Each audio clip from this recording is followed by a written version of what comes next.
So I'm sitting here eating my birthday rice. Um, being told by my, I call them a lot of things. I refer to them as them. I say like my higher energies, my guides, my angels, my spirits, the Holy Spirit, God, the universe, uh, my ancestors. It's all kind of the same thing to me. Um, I say they because there's no, it's not a definitive he or she, it's not a definitive being. Um, it's just in my scientific opinion, it's my consciousness communicating with my subconscious in order to bring me into alignment. Um, but it takes a lot of different forms through signs and symbols and messages and whatnot, and it's all in how I choose to receive it and what I choose to take from it.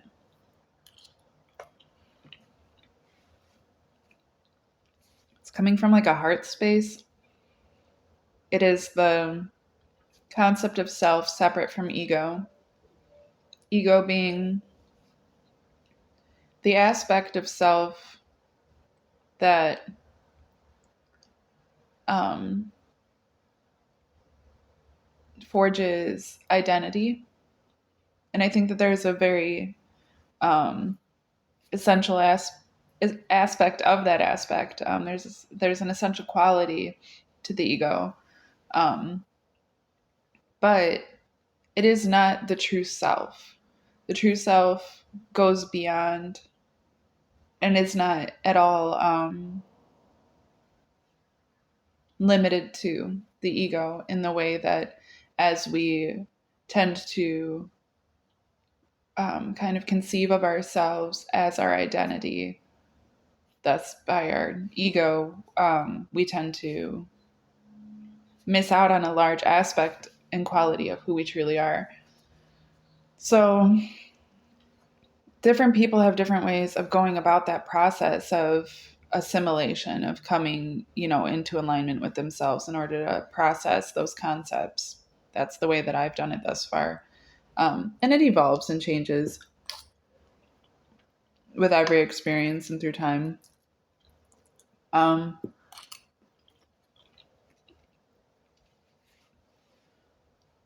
but what I'm being told, so how I receive these messages is through many things, through anything, really, through anything. It's kind of like a process of oracle where your inner, you're receiving through the inner self, something that is an external in order to process it and put it back into the external in a way that is receivable in alignment with oneself. So, like, you know, if somebody tells me I'm a fat fucking idiot, for instance, okay, there's a surface way I could receive that, which would be to my detriment, because that's how they're intending it. Um, Possibly, maybe they meant it as a joke and they assumed that I would not believe it, so I would understand that it was a joke. That would take a deeper level of understanding and an understanding of my relationship with that person, or their relationship with themselves, or their relationship with me, or their relationship with those terms.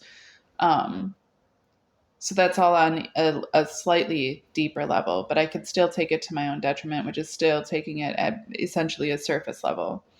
The soul is never truly hurt. Um,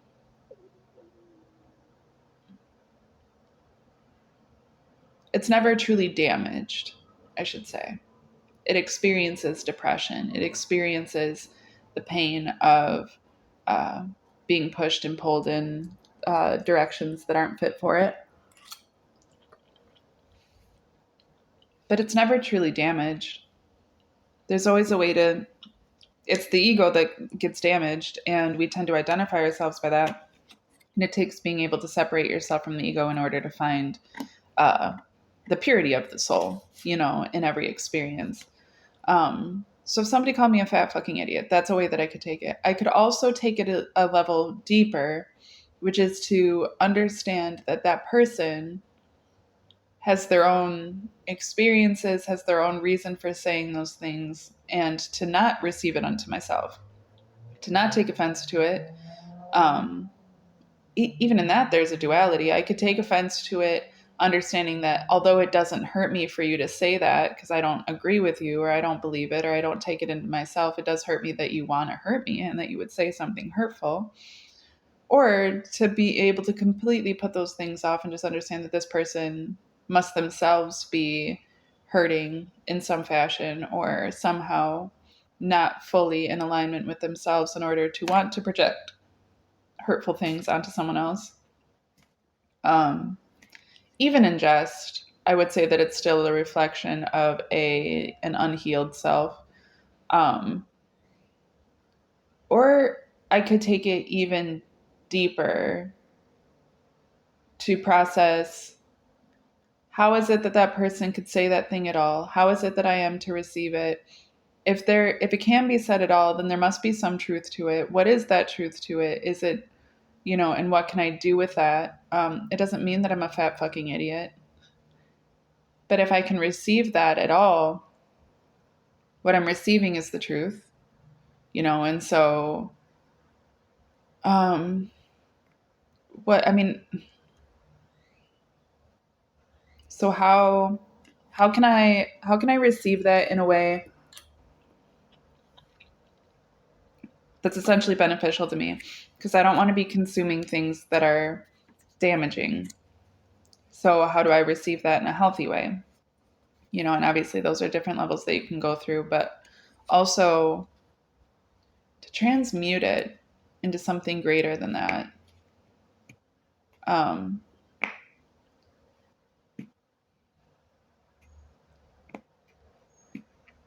I'm kind of off subject. The message that I have been receiving while cooking my rice prior to eating it is forgiveness.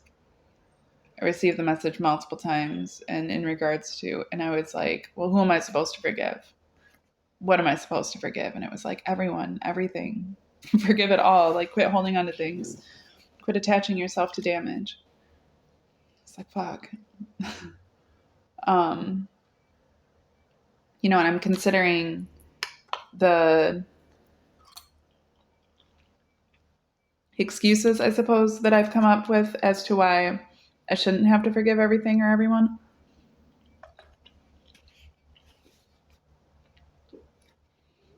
And so I'm considering those specifics and those specific people and experiences, and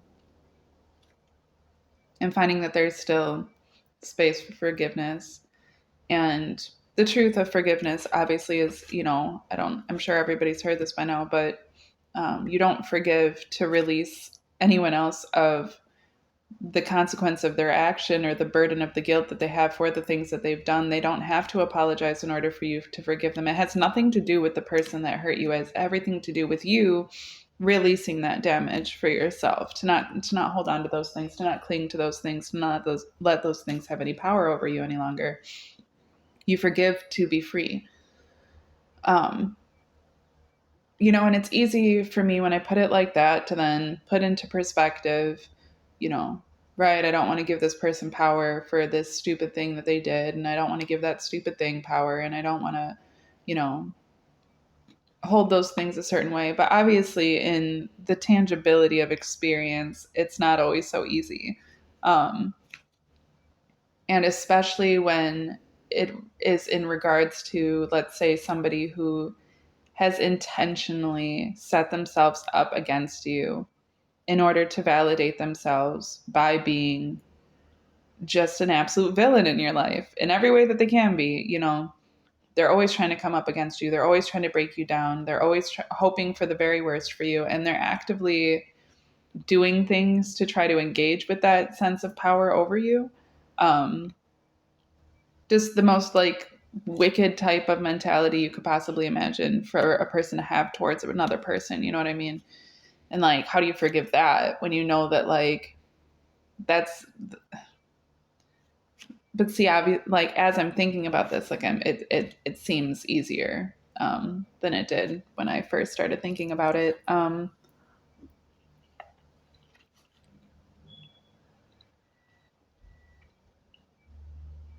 Forgiveness. So when I first thought about it, the first thought that I had was of the person I kind of was in my head about when I first received the message, when I first started like asking the universe for clarity. Um, and when the message of forgiveness came up, it brought tears to my eyes. It kind of hurt my feelings a little bit, but I was also confused about it because I was like, I guess there was multiple things. First, I was like, what do I even have to forgive about this person? And then those answers came to me, and I realized like that my fear in forgiving them, especially openly, like or like vocally to them, vocalizing it to them, was that they aren't sorry, that they, um, or if they are, they have no intent of expressing that, um, that they would rather just assume that I am too dumb to realize their intent behind those things. Um, that my sweetness and my tenderness towards them and my capacity to give them love is coming from me being ignorant, and that they can just keep up, you know, uh, viewing me negatively, more or less. But at the same time, like the reason I've struggled with even considering that there is any forgiveness to be had is because I've taken every negative energy transference that person has given me and turn it into something positive. That isn't the case with everyone. I'm learning still to work through a lot. So much of my healing is that's all my healing, right? Is working through um, those intentions and actions that I struggle to receive positively. But with this one person in particular, I was just so infatuated with them for several years. And they essentially just played me the entire time like a fucking fool. Um, Played me for a fool, you know. Um,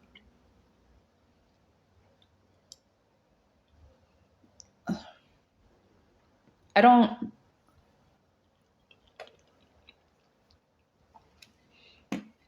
I don't think they ever really had any intent of I mean they've openly vocalized that they have never finished anything in their lives, and I don't think that they intended to fulfill anything with me. Um, to see I don't think they ever actually saw like any future with me or anything. I think they saw me as um easy easy physically, mentally, emotionally, spiritually. And I was, particularly to them. I fell for them very easily, very hard. I became toxically attached without very much effort on their part. Um, and they just played that, they pulled those strings for years because the ego stimulation was more satisfying than being with, you know, who they perceive to be a pathetic being would be. I do believe that they perceived me to be pathetic, weak, weak-willed, weak-minded, out of control emotionally, just all types of unstable. Um, they mocked me constantly. They would gain my favor through private conversations and then publicly make fun of me for those things in different ways. They're like, I don't know. There was only a couple times I saw them in person, 3 times, I believe, and maybe 4 times. I think it was 3 times. And each of those times they had a friend around. It was the same friend 2 or 3 of those times, and a different friend one other time. And but their friends judged me openly right in front of me as well. And it was kind of just this thing where like they'd ask me questions and then they'd turn and laugh with each other and like literally whisper to each other about what I had said and make fun of me right in front of me. And make fun of the fact that I was willing to even like stick around. And I guess rightfully so. Only an idiot would do that, right? But I was learning. I needed I was that dense. I'm not stupid, but I'm dense as hell. Like fucking dense. Like I have a very slow processing system. It takes a lot for me to work things out and to really fully understand. It takes a lot of time. It takes a lot of data.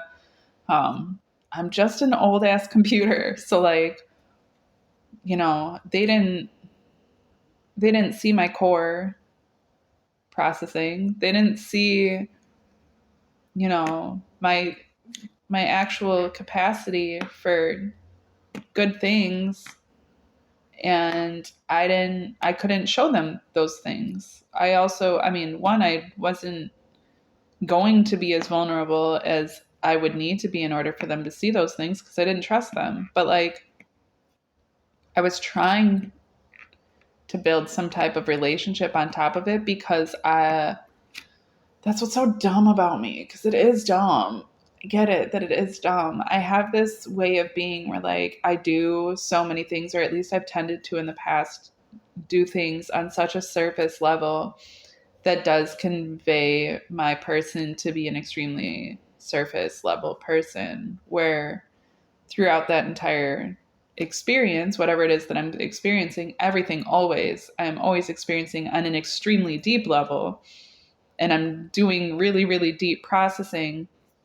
It just doesn't come out on the surface right away because it takes a long time, right? So like, but like a defense mechanism that I kind of, I guess, came up with as a kid and kind of have always kept is to be like, I'm an introvert naturally, but I have a very extroverted personality.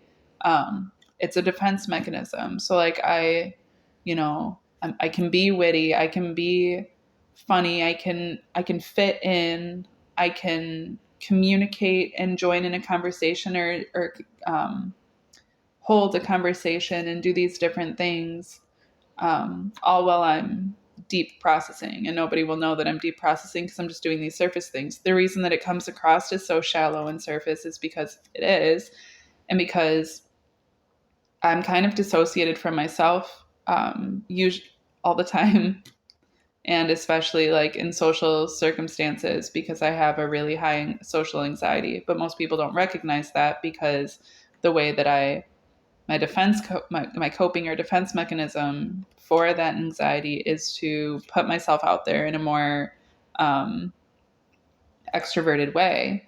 So people don't take it as me being anxious, although I'm like talking, super, super fast. And I'm obviously not really thinking about what I'm saying. And I'm kind of just like doing and saying and behaving in a way that is just to please people. And so there's like this part of me that's always analyzing people in order to appease them, like in order to like portray this fake personality, really, that's likable and like very like I don't complain about things. I'm willing to do basically anything to make people happy and to make um, the situation work well. And I mean, I've used it intentionally for good in order to like, I'm really good at team building and I'm really good at like counseling. And it's because of that capacity. But generally speaking, it's coming from a deep insecurity, a projection, a false sense of self. Not really. I think people think I have a false sense of self because of the way I tend to convey myself and because I am introverted, so I don't tend to actually express my deeper self. I've learned to better this year and to be more honest and vulnerable, but it's very new to me. This other personality is generally what people got to know, and that's why so many people find me amicable. You know, they find me gregarious and charismatic and easy to get along with and easy to communicate with. I am those things, but a lot of it really is a projection. um, it's I don't think it's always so unhealthy because it does open up a space for me to be able to learn things I wouldn't learn otherwise if I were so closed up and sheltered in my little shell. Um, but it was the effects of a defense mechanism. So, um, it's not always genuine, which there is such a fine line between not being genuine and being entirely disingenuous, and it's always on me to take that personal responsibility, and I generally try to my hardest, but there's been plenty of times that I found myself getting caught up in that. And the reason that I had to become so vulnerable this year especially was because I realized that disingenuousness had become a major part of my identity at that point. And I was like, this isn't who I am or who I want to be. I feel out of control in myself, but yet I'm able to convey myself as if I'm entirely in control. And that's not helpful to anyone. The example that I was setting, especially, was not healthy. Um, so I know I'm still off course. So I'm talking about forgiveness. And like, when it comes to forgiveness, it is about being able to be in those two persons at once, being able to recognize that somebody hurt you, whether they did it intentionally or not, recognize that it's now your responsibility to heal from that pain, and then be able to release those things and to let go of that sense of responsibility both to yourself and to the other person, so that it's not something that you have to carry any longer, and then you're free of it. It's a process.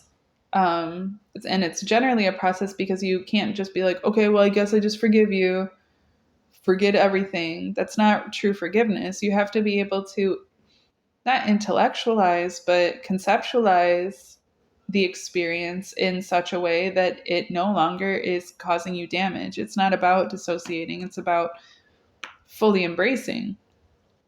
Um, and I've learned that, like, I know it's weird for me to be able to be so dissociative at the same time that I'm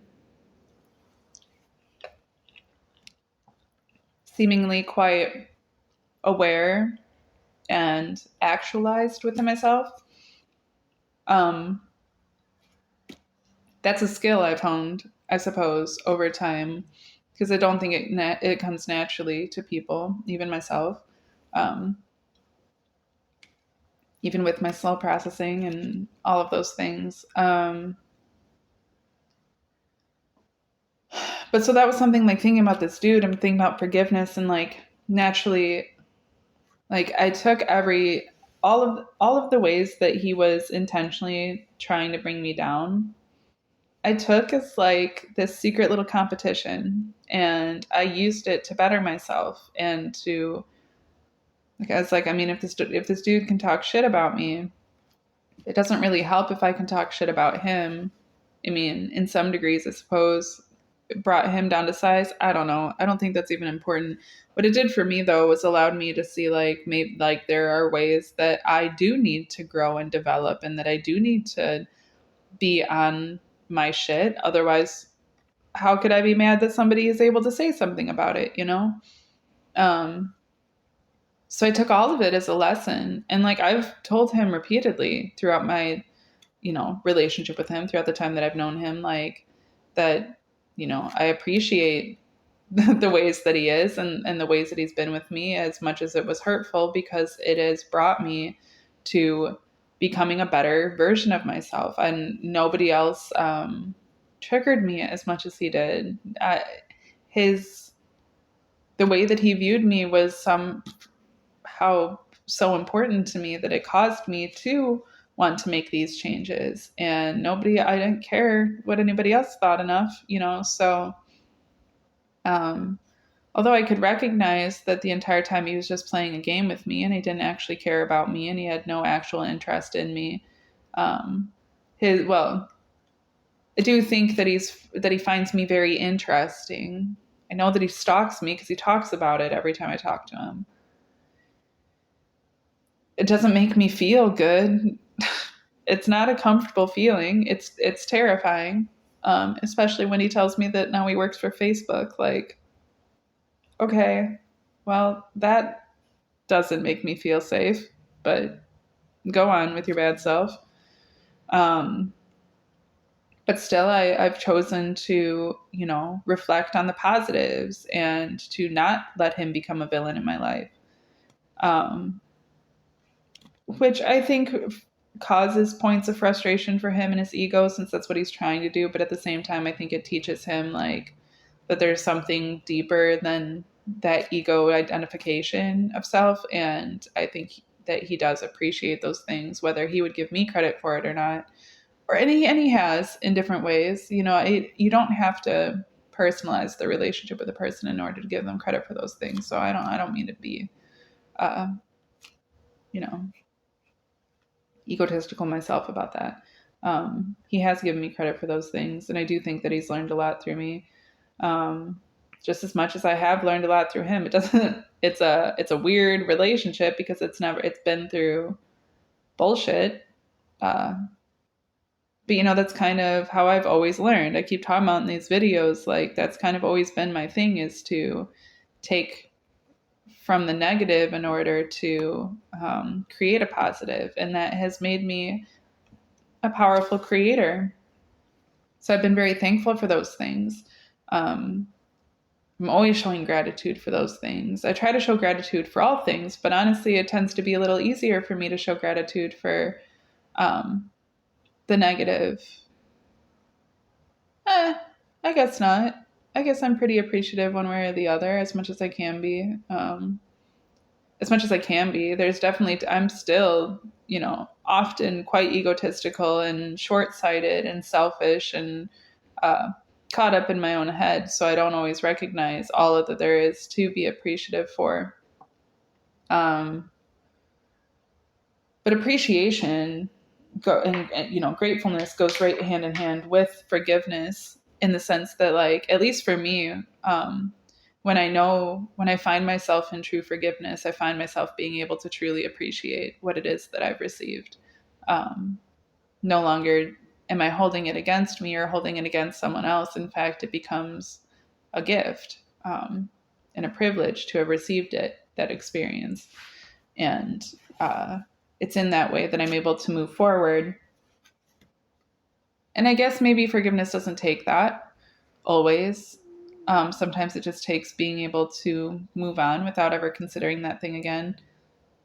But I kind of hyper fixate on the concept of using all the bits of the animal in order for resources. My grandpa had taught me the native tradition of hunting. I was really bothered as a child, and even now, like, I haven't been eating meat. I was really, really bothered as a child about um, eating meat. I wanted to be a vegetarian when I was a kid, and my family was not in the same position or coming from the same sort of position that I was. I got made fun of for it and for being so sensitive. And I was having nightmares that my family was eating people, um, little slave children. It was fucked up, but like that's how I saw it. You know, that's how I saw the animals. We're just treating them like little slaves, and they're innocent, and um, they don't deserve this, and we're just cannibalizing them. I was really, really disturbed about those things. And my grandpa explained to me that it was a natural part. He was like, you know, like in the native tradition, which is like about as natural as you could get, like they still hunted. They believed in hunting and fishing and wearing animal skins and all of those things. They just believed that it was all very sacred and they handled it in a sacred fashion where um, hunting in of itself was very sacred. The whole way that they went about everything, the whole way that they went about making their weapons and then going on the hunt, you know, they weren't using guns, they weren't wearing camouflage, they weren't sneaking around, they were acting like a predator animal. Um, so, you know, they would have their defenses and they would have their offensive tools and they would have you know, the skillful way of going about doing it. But it wasn't like they wouldn't cheat about